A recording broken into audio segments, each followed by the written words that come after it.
Hello everyone, welcome back to Affinity for Commander. My name is Alex, and today we're going to be taking a look at Obeka, Splitter of Seconds from the Outlaws of Thunder Junction set, and the multitude of upkeeps that come in her wake. As always, if you're liking any of the cards you see here in this video today, then be sure to make all of your purchases through our fabulous affiliate links in the description box below. It doesn't cost you anything extra, but really helps channel out quite a lot. And as always, all the prices you see here on screen today are supplied by the fabulous cardmarket.com. Obeka, Splitter of Seconds is a 2/5 with Menace for 1 generic, 1 black, 1 blue, and 1 red mana. She reads: whenever Obeka, Splitter of Seconds deals combat damage to a player, you get that many additional upkeep steps after this phase. So if Obeka hits, then we get 2 more upkeeps immediately. But if we happen to increase her power in some way, then we get more and more upkeeps equal to the damage she deals. Now, onto the deck, and you know what's better than 1-drops? 0-drops. Cards like Ancestral Visions, Glimpse of Tomorrow, Inevitable Betrayal all have powerful effects, but make you wait with their suspended cost. But if we're upping our number of upkeeps, then we should get those effects out a few turns earlier.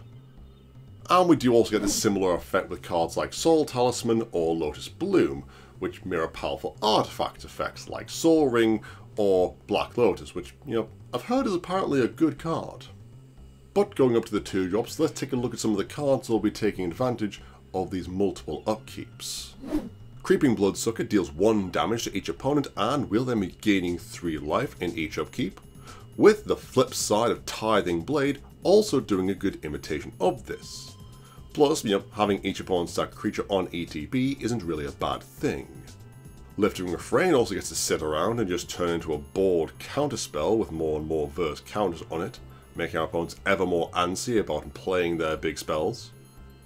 But we need Obeka to be actually hitting and staying around to get these upkeeps, so protecting her is kind of a main thing, so stuff like Lightning Greaves and Silver Shroud Costume, giving her 1 of Shroud, and makes our Ogre Commander unblockable, which, for her effect to work, she needs to connect. So the costume is actually quite an important piece of tech in this deck. Lizard Blade's also a hilarious piece of tech, allowing for double strike on Obeka, which means we get an additional 4 upkeeps rather than 2 when she connects. Now the last card to look at here is The Moment, a very slow and very weird board wipe, which does however allow us to phase out Obeka before we blow everything up, so then she is the last one left standing to continue our upkeep shenanigans. Now moving up to the 3-drops, we have cards like Jorah of the Gitu that allow us to suspend any of our bigger spells so that we can then upkeep tick them down efficiently using Obeka's ability to get rid of those silly old suspend counters earlier than normally would be allowed.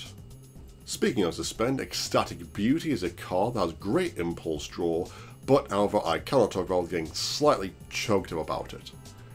It just deserved so much better. Back to more upkeep shenanigans though. As foretold, lets us cast increasingly bigger spells for free with CMC equal to or less than the number of counters on it. Dark Tutelage is painful card draw. Phyrexian Arena is slightly less painful card draw. Midnight Clock is not painful at all in its card draw, but does take quite a while to get there. However, it does sub in as a mana rock, so we'll let it slide. Sin Prodder and Protection Racket are both potential card draw that is painful for our opponents, with the Prodder only being 1 opponent, but the Racket being an absolute menace, especially with multiple upkeeps a turn. Speaking of pain and being a menace, Descent into Avernus is a card that really isn't played enough, and will assuredly help everyone get home on time, especially if we're triggering it multiple times thanks to Obeka's multiple upkeeps. Everyone will have plenty of mana and be taking a substantial amount of damage each turn. Cooling off a bit however, Thassa pulls double duty as a cheeky scry in the upkeep, and then being able to make Obeka unblockable for more cheeky upkeep action. But just in case we haven't got Obeka out, or she's been turned into a tree or something, then we have Paradox Haze or the 9th Doctor to give us additional upkeeps all by themselves. Now the last card of the 3 CMC slot is our first court, indeed the Court of Cunning, that when it enters, you become the monarch. So you know, a little bit of card draw at the end of your turn is always a good thing. It is, however, more importantly for that effect. Sure, milling people a little bit's a bit annoying. However, getting to do it when you are the monarch and milling them a tenth of their library, that's the impactful bit. Especially if you play it with Obeka already out, Obeka hits someone, now you have 2 more upkeeps whilst you are the monarch. Suddenly, you're now milling people for 20 cards on that turn, a fifth of their library. That's now going to worry some people. Now moving up to the 4-drop slot, we've got quite a few more courts. Court of Ambition, Embereth, Locthwain and Vantris, which, in order, lose a lot of life, make dudes and deal damage, steal stuff, and copy stuff. All of which again get ridiculously more powerful by Obeka increasing our number of upkeeps, and doing so when we're the monarch is going to be closing out the game very reliably.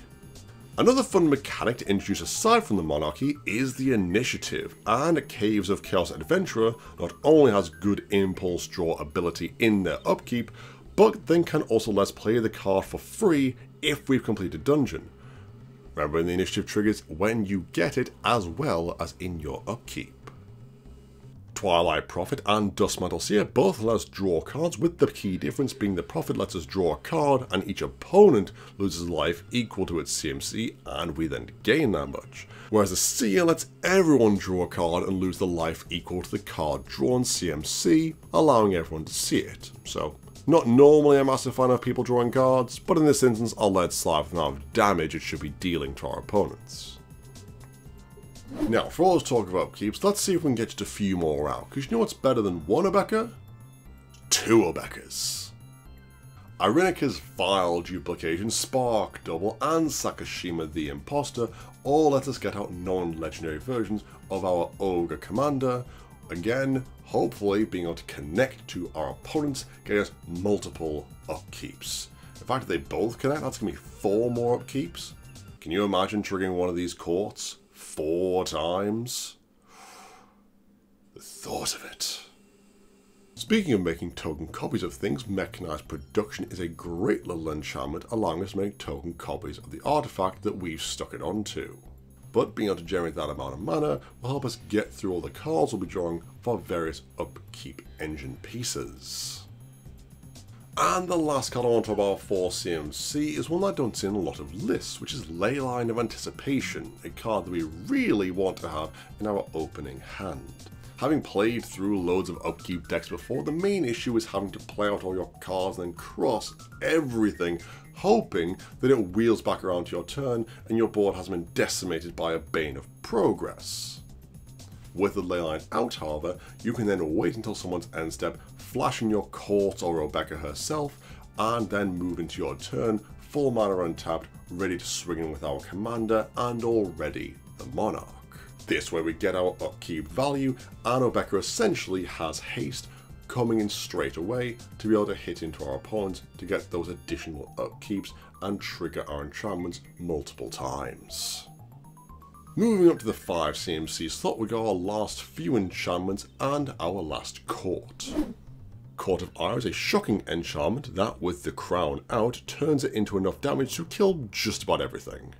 Palace Siege and Subversion will be losing our opponents a substantial amount of life in our upkeep, as I can't really see us choosing the cards mode as we just don't have that many creatures. Bonehorde Dracosaur, meanwhile, is one of the few creatures we will be running, as has a broken impulse draw ability, with making us either 3/1s or treasure tokens, depending on what we exile. Tamio's Journal generates us clues for more card draw, but we'll probably be saving them for the tutor ability it has on it. Targam lets us choose which cards we're drawing by putting one into our hand and the rest in the bin, with a lovely little removal ability strapped right onto him. And lastly, Quantum Misalignment, to create either more Obekas, or heck, to be honest, I'd create multiple Dracosaurs at this point, with Rebound. Can you cast this spell twice in the same turn by having another upkeep? Yeah, that seems pretty good. And finally up to the high CMC cards of the deck, with the first one, which should be realistically cast for less than its CMC, is Ember Cleave. Just imagine it, you've swung in with Obeka, no blocks were declared, you flash this lovely little artifact onto it, suddenly that's 3/3 double strike. That's now going to be an additional 6 upkeeps that we're going to be having. Can you imagine triggering this court with Monarchy out 6 times? That's a lot of damage. Or another enchantment with a fantastic effect is Extravagant Replication, a card that could just, let's say, repeatedly give us the Monarchy, or repeatedly have our courts being triggering in our upkeeps by having more and more copies of them.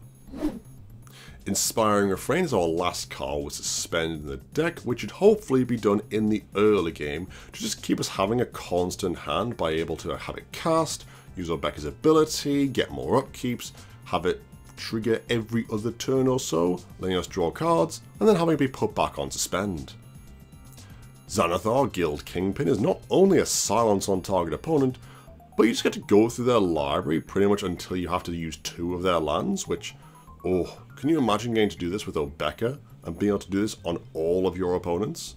3 lots of decks to go through? Yes, that sounds very good. And the last 2 non-land cards are Sphinx of the Second Sun. The card literally has more upkeeps printed on the card as well as an untap step, so we can untap Obeka after she's already given us more upkeeps. And finally Sheoldred, the Whispering One, so we can get back those very key creatures we do have from the bin, and then just pass to our opponent, who is definitely a Voltron player, who just played their commander last turn. Kind of understand why people don't like me playing this card now. Oh well.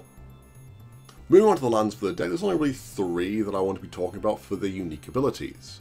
Number 1 being Hamweir Battlements, a card that's able to give Obeka haste, so she can swing in immediately after being cast, so we can get those upkeeps right then and there. The second card is Shizo Death Storehouse, to give our commander fear, so they can only be blocked by black creatures or artifact creatures, which hopefully we can just, swing in the mono green player and deck in a cheeky 2 additional upkeeps right then and there. Or just in case the entire table is playing black or everyone has a sad robot out, then we can have Rogue's Passage be activated to ensure that Obeka's going to get in and hit for those 2 additional upkeeps we very much need. Overall, Obeka is a well-designed commander, and a lot like her previous version, is a nice way of disrupting the turn's makeup, and can really make otherwise meh cards become really impactful, and can lead to an entirely different style of play. I think she's profoundly unique, and know several people already having built her, and find her to be a blast and super powerful. That is, if you can keep up with her. I'll see myself out. And that'll be it for the video today, guys. I hope you enjoyed it. What is your favourite effect triggering in someone's upkeep? Let us know in the comments below. We read every single one of them. As always, this video is made possible thanks to the support of our amazing patrons. You guys are truly awesome. If you too like to become a patron of the channel and get access to exclusive EDA trade rewards, exclusive Discord server, and our new Affinity podcast exclusively for our patrons, then be sure to check out our link in the description box below. But that'll be it from me for now, guys. As always, I've been Alex, and I'll see you next time.